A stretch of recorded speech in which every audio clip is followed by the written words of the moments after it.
ষষ্ঠী থেকে জ্যৈষ্ঠী দম ফেলার সুযোগ থাকতো না চিৎপুর যাত্রাপট্টিতে।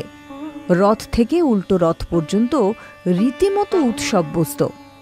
ফুল দিয়ে সাজানো থাকত প্রতিটি নট্য কোম্পানির অফিস। জুঁই ফুলের আতর গায়ে মেখে নতুন পাঞ্জাবি পরে বুকিং সামলাতেন ম্যানেজাররা। আজ অনেক কিছুই বদলে গিয়েছে। যাত্রার ভবিষ্যৎ নিয়ে শঙ্কায় চিৎপুরের পরিচালক থেকে নির্দেশকরা। যদিও অনেকে মনে করেন যতদিন গ্রাম আছে ততদিন বেঁচে থাকবে যাত্রা, কিন্তু নিজেদের এই বক্তব্যের ওপর আস্থা রাখা যাচ্ছে কোথায়? এখন গ্রামের মানুষদের স্বাদও বদলেছে।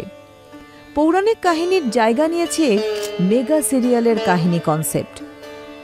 মূলত কোভিডের পর থেকে যাত্রা থেকে মুখ ফিরিয়ে নিয়েছেন অনেক উদ্যোক্তারা।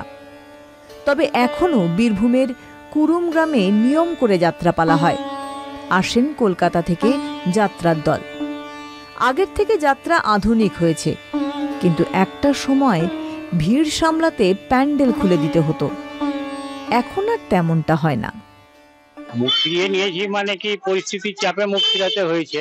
কেন এখন লোকদের মধ্যে আগেকার মতো যে আগ্রহ উৎসাহ ছিল বা উদ্দীপনা ছিল, এখন আর সেটা আমরা লক্ষ্য করছি না। কলকাতার সে সময় যাত্রা যোগমায়া বেলা, কুলবধূর কন্যা, নাট্যমহলের এক পয়সার বউ, সতী ভবানীর ঘাট, পাগলা স্বামীর ঘর, একের পর এক আমি বলে দিতে পারি। আমরা 3 দিন ধরে যাত্রা করতাম এবং সেই সময় যারা আর্টিস্ট ছিলেন তারা কাবেরী বিশ্বাস ছিলেন, তারপর বাবলু ভট্টাচার্য ছিলেন, বাসরে বিধবা বধূ, এই সমস্ত নামে যাত্রার লোক আসতো।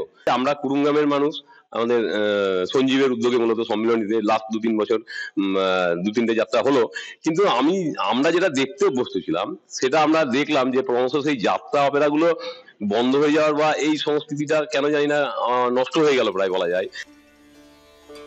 এখনও উল্টো রথের সময় বিভিন্ন যাত্রা দলের তরফে নিমন্ত্রণ আসে কুরুম গ্রামে, কিন্তু নিমন্ত্রণ রক্ষা করতে যাবার আবেগটাই মরে গিয়েছে। অজস্র নিয়মের বাঁধনে বাঁধা পড়েছে যাত্রা শিল্প, তাই এতদিন আগে বায়না করতে ভয় লাগে। সে বিশাল উন্মাদনা রথের দিন, মানে যাত্রাপালা ভরপুর মেলার মতো আয়োজন। কোনো যাত্রা তাদের রনপা নিয়ে তাদের প্রচার করছে, কারো ঘোড়ার পিঠে মানে চাপিয়ে প্রচার করছে, এবং সমস্ত যারা অভিনেতা অভিনেত্রীরা বড় বড়, তখন তাপস শতাব্দীর যাত্রা আমরা করেছিলাম, তাপস শতাব্দী, এবং তখন সমতা দাস নতুন এসেছিল, শুভাশিস, এসব যাত্রা আর্টিস্টরা তারা সেই রথের দিন তারা আসতো।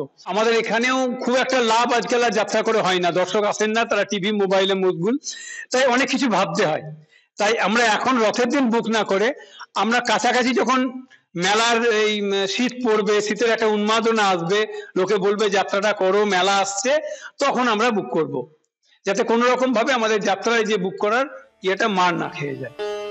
একটা সময় সিনেমার সমান্তরাল ভাবে চলত যাত্রা শিল্প।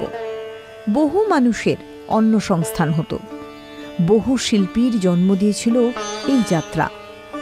বর্তমানে বিষয়টা আর তেমনটা নেই।